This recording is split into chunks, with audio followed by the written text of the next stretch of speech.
Right. 1879 సంవత్సరంలో మనోవిజ్ఞాన శాస్త్రాన్ని ప్రయోగాత్మకంగా వివరించడానికి ప్రయత్నం చేసినటువంటి వారిలో మొట్టమొదటి వ్యక్తి విల్ హెల్మ్ ఊంట్. మనోవిజ్ఞాన శాస్త్రాన్ని ప్రయోగాత్మకంగా వివరించడానికి మరియు అదొక ప్రత్యేక శాస్త్రంగా ఆవిర్భవించడానికి కృషి చేసినటువంటి మొట్టమొదటి వ్యక్తి ఎవరు అంటే విల్హెల్మ్ ఊంట్. Wilhelm Wundt. ఈ విల్హెల్మ్ ఊంట్ సాధారణంగా ఏ దేశానికి చెందినటువంటి వ్యక్తి అంటే జర్మనీ దేశానికి చెందినటువంటి మనోవిజ్ఞాన శాస్త్రవేత్త. ఎవరండి? ఏ దేశం ఇదండి? జర్మనీ దేశానికి చెందినటువంటి మనోవిజ్ఞాన శాస్త్రవేత్త. ఇతడు ముఖ్యంగా మనోవిజ్ఞాన శాస్త్రము ఒక ప్రత్యేక శాస్త్రంగా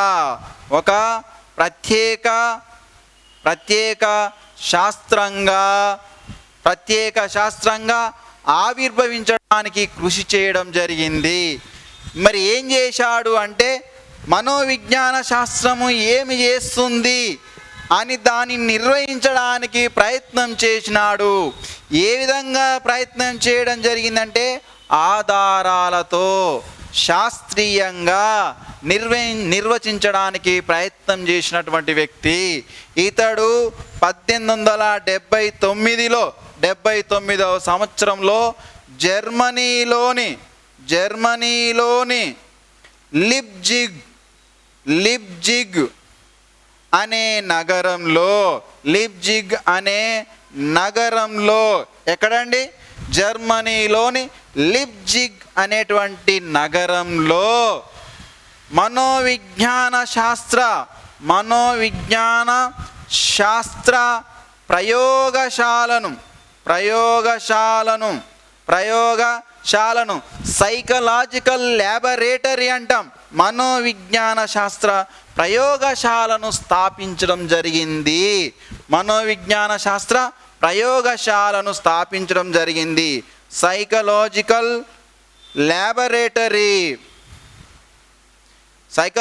ల్యాబొరేటరీని స్థాపించడం జరిగింది. స్థాపించి మరి జీవి యొక్క ప్రవర్తనను అధ్యయనం చేయడానికి ప్రయత్నం చేసినాడు.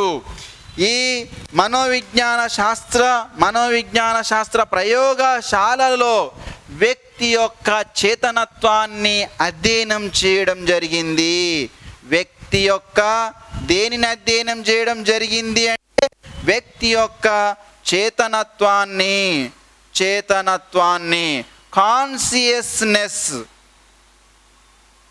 కాన్షియస్నెస్ను అధ్యయనం చేయడం జరిగింది. సో ఇతడు చెప్పినటువంటి నిర్వచనం ఏమిటంటే ఇతడు ఒక మనోవిజ్ఞాన శాస్త్ర ప్రయోగశాలను స్థాపించి అందులో వ్యక్తి యొక్క చేతనత్వాన్ని అధ్యయనం చేయనిదే మనోవిజ్ఞాన శాస్త్రము అని పేర్కోవడం జరిగింది. కాబట్టి ఇతడు చెప్పినటువంటి నిర్వచనం ఏమిటంటే మనోవిజ్ఞాన శాస్త్రము అంటే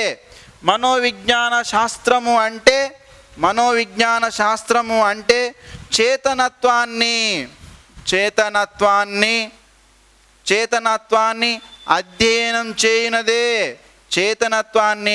అధ్యయనం చేయునదే మనోవిజ్ఞాన శాస్త్రము అని పేర్కోవడం జరిగింది. Psychology is the study of psychology according to Wilhelm Wundt or W.H. Wundt according to W.H. Wundt, psychology is the study of conscious of the person అని డెఫినేషన్ని చెప్పడం జరిగింది. అందుచేత విల్హెల్మ్ ఊంట్ను లేదా W.H. Wundtను మనం ఏమని పేర్కొంటున్నామంటే మనోవిజ్ఞాన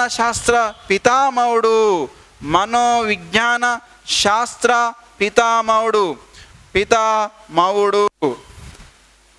సో W.H. Wundtను ఏమని పేర్కొన్నామంటే W.H. Wundt is the father of psychology అంటున్నాము. W.H. Wundt. So W.H. Wundt మనోవిజ్ఞాన శాస్త్ర పితామహుడు అని ఎవరిని పేర్కొంటున్నాం ఇప్పుడు? డబ్ల్యూహెచ్ వుంటుని. ఎందుకు పేర్కోవడం జరిగింది అంటే ఇతడు ప్రపంచంలో మొట్టమొదటిసారిగా మనోవిజ్ఞాన శాస్త్ర ప్రయోగశాలను స్థాపించి అందులో వ్యక్తి యొక్క చేతనత్వాన్ని అధ్యయనం చేయడం ప్రారంభించాడు కాబట్టి ఇతన్ని మనోవిజ్ఞాన శాస్త్ర పితామహుడు అని పేర్కోవడం జరుగుతూ ఉంటుంది. అంతేకాకుండా వుంటు 1894 సంవత్సరంలో 1894 సంవత్సరంలో ఒక గ్రంథాన్ని రచించిండు. ఆ గ్రంథంలో కూడా మనోవిజ్ఞాన శాస్త్రము అనేది వ్యక్తి యొక్క చేతనత్వాన్ని అధ్యయనం చేస్తుంది అని పేర్కోవడం జరిగింది. మరి డబ్ల్యూహెచ్ వుంటు 1894లో రచించినటువంటి గ్రంథము ఏమిటంటే ఎక్స్పెరిమెంటల్ సైకాలజీ. ఎక్స్పెరిమెంటల్ సైకాలజీ అనేటువంటి గ్రంథాన్ని రచించాడు. ఏ సంవత్సరంలో రచించాడు? 1894 సంవత్సరంలో ఎక్స్పెరిమెంటల్ సైకాలజీ, మనోవిజ్ఞాన శాస్త్ర ప్రయోగశాల అని ఒక గ్రంథాన్ని రచించి ఈ గ్రంథంలో కూడా మనోవిజ్ఞాన శాస్త్రము దేనిని అధ్యయనం చేస్తుందంటే చేతనత్వాన్ని అధ్యయనం చేస్తుంది అని పేర్కొన్నాడు. చేతనత్వాన్ని అధ్యయనం చేస్తుంది అని పేర్కోవడం జరిగింది. అందుకే ఇతని మనోవిజ్ఞాన శాస్త్ర పితామహుడు అంట. తర్వాత ఇంకొక పేరు కూడా ఉంది ఇతనికి. ఎందుకు? వ్యక్తి యొక్క చేతనత్వాన్ని అధ్యయనం చేయనిదే మనోవిజ్ఞాన శాస్త్రము అని ప్రయోగాత్మకంగా వివరించడం జరిగింది.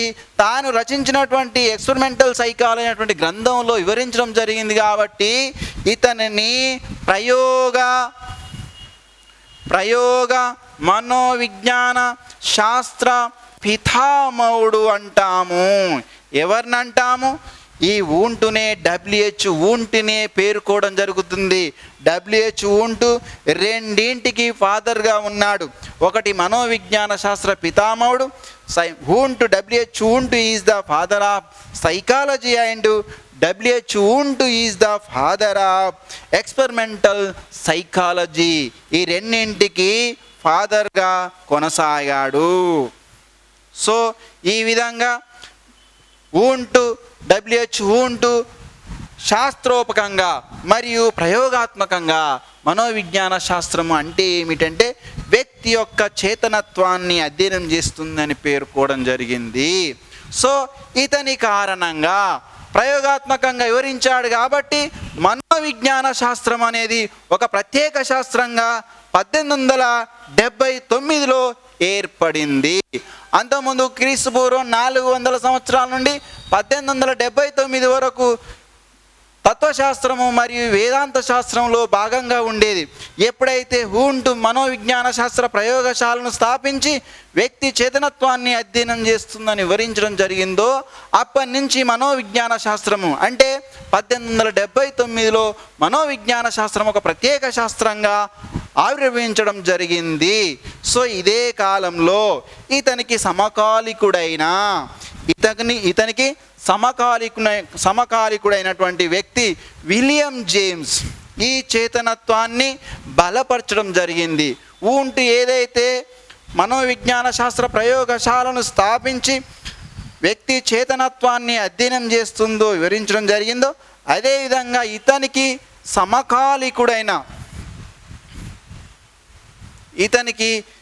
సమకాలికుడు అయినటువంటి వ్యక్తి విలియం జేమ్స్. ఈ విలియం జేమ్స్ ఎవరు మరి? విలియం జేమ్స్ ఎవరు అంటే ఇతడు అమెరికా దేశానికి చెందినటువంటి మనోవిజ్ఞాన శాస్త్రవేత్త. ఏ దేశం అండి ఇతంది? అమెరికా దేశానికి చెందినటువంటి మనోవిజ్ఞాన శాస్త్రవేత్త. ఇతడు ఒక గ్రంథాన్ని రచించినాడు. 1890 సంవత్సరంలో విలియం జేమ్స్ ఒక గ్రంథాన్ని రచించడం జరిగింది. ఆ గ్రంథము ఏమిటి అంటే ప్రిన్సిపుల్స్ ఆఫ్ సైకాలజీ. ఏ గ్రంథం అంటే అది? ప్రిన్సిపుల్స్ ఆఫ్ సైకాలజీ అనేటువంటి